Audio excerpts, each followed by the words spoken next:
Medical രംഗത്തെ ഏറ്റവും ശ്രദ്ധേയമായ ഒരു തൊഴിലാണ് ലാബ് ടെക്നീഷ്യൻ്റേത്. ആശുപത്രികളിലും ക്ലിനിക്കുകളിലും വരുന്ന ഓരോ രോഗങ്ങളെയും രോഗികളെയും നിർണ്ണയിക്കുന്നതിൽ ലാബ് ടെക്നീഷ്യന്മാർ വഹിക്കുന്ന പങ്ക് വളരെ വലുതാണ്. കൃത്യത വളരെയധികം അത്യാവശ്യമായ ഒരു തൊഴിലാണ് ലാബ് ടെക്നീഷ്യൻ്റേതെന്ന് എടുത്തു പറയേണ്ടി വരും. എന്തുകൊണ്ടെന്നാൽ ലാബ് റിസൾട്ടിൽ തെറ്റുപറ്റിയാൽ അത് രോഗിയുടെ ജീവനെ തന്നെ മാറ്റിമറിക്കും. പാരാമെഡിക്കൽ കോഴ്സുകളുടെ കൂട്ടത്തിൽ ഒരു സുപ്രധാന കോഴ്സായ മെഡിക്കൽ ലബോറട്ടറി ടെക്നോളജി കോഴ്സിൻ്റെ ഡ്യൂറേഷൻ എന്നത് 3 വർഷം പ്ലസ് 1 ഇയർ ഇന്റേൺഷിപ്പും ചേർത്ത് 4 വർഷമാണ്. +1 +2 ബയോളജി സയൻസ് പഠിച്ച് 60% മാർക്കോടെ പാസ്സായ ഏതൊരു സ്റ്റുഡൻസിനും MLT കോഴ്സ് പഠിക്കാൻ എലിജിബിൾ ആണ്. ലബോറട്ടറി ടെക്നോളജിയുമായി ബന്ധപ്പെട്ട എല്ലാ കാര്യങ്ങളെയും BSc MLTയുടെ സിലബസിൽ കവർ ചെയ്യപ്പെടുന്നുണ്ട്.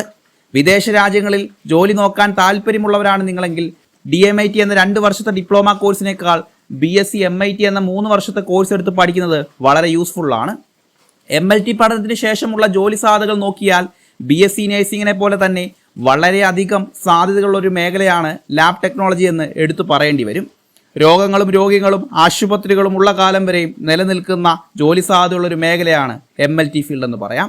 നമുക്കറിയാം, നമ്മളൊരു ഹോസ്പിറ്റലിൽ പോയി കഴിഞ്ഞാൽ ചെറിയ ആശുപത്രികൾ മുതൽ multi speciality, super speciality, medical college വരെയും ലബോറട്ടറി ഡിപ്പാർട്ട്മെൻറ്റുകൾ ഉണ്ടായിരിക്കും.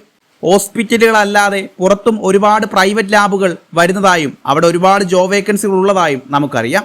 BSc MLT അഥവാ മെഡിക്കൽ ലബോറട്ടറി ടെക്നോളജി എന്ന് പറഞ്ഞ കോഴ്സിൻ്റെ കോർ സബ്ജക്റ്റുകൾ നോക്കുകയാണെങ്കിൽ clinical pathology, microbiology, haematology, biotechnology, immunology, blood banking, clinical biochemistry തുടങ്ങിയവയാണ്. കർണാടകയിലെ ബാംഗ്ലൂരു, മംഗലാപുരം, മൈസൂരു ഭാഗത്തെ നല്ല കോളേജുകളിലേക്കാണ് MLT അഡ്മിഷൻ നിങ്ങൾ നോക്കുന്നതെങ്കിൽ 8072918097 എന്നെ വാട്സപ്പ് നമ്പറിലേക്ക് കോൺടാക്ട് ചെയ്യാം. പുതിയ വീഡിയോയുമായി നമുക്ക് ഇനിയും കാണാം. ബൈ.